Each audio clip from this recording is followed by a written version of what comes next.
Sanibona bafundi nababukeli bombele, nazi izindaba zomnotho ebeziseqhulwini kuleli sonto. Ukwehla kwamandla emali kube u-3.5% ngoJanuwari kusuka ku-3.6% ngoDisemba, izinga elifanayo nelangoNovemba wangonyaka odlule.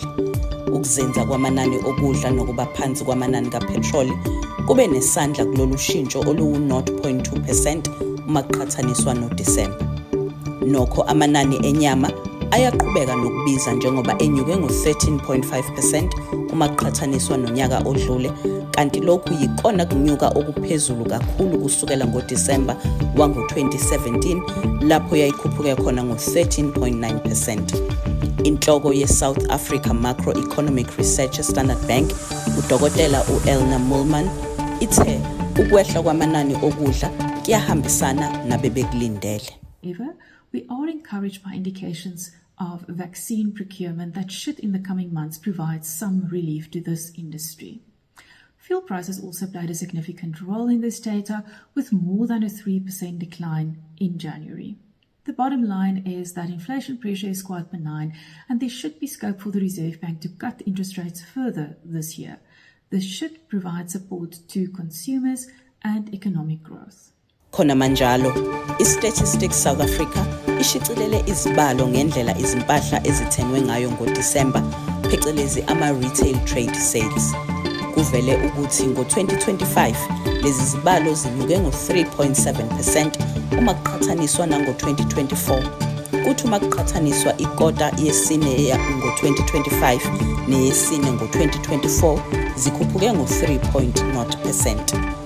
Olunye udaba yingosi ebhalwe ingqapheli yezomnotho umnumzane uJabulani Sikhakhane ekhuluma ngemizamo yabaqoqintela asebefuna ukuthi onontanda kubukwa ama-influencer bakhokhe intela ethe xaxa ngemali abayingenisayo.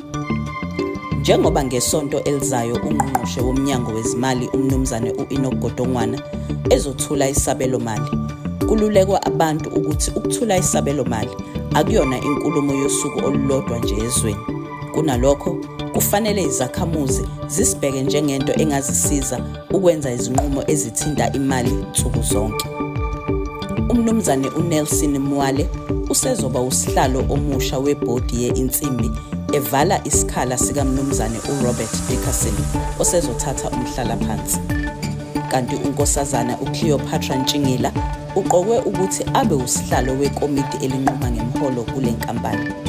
ISPA isiqoke umnumzane uRiza Isaacs ukuthi abe yisikhulu esiphezulu esisha ngemva kokusula kukamnumzane uAngelo Swarts. uRiza uzothatha izintambo ngoMashi kanti beyisikhulu esiphezulu esibheke izimali. uSwarts ubeseneminyaka ewu-19 afika kule nkampani kanti uqale ukuba yisikhulu esiphezulu ngo-Okthoba wango-2023.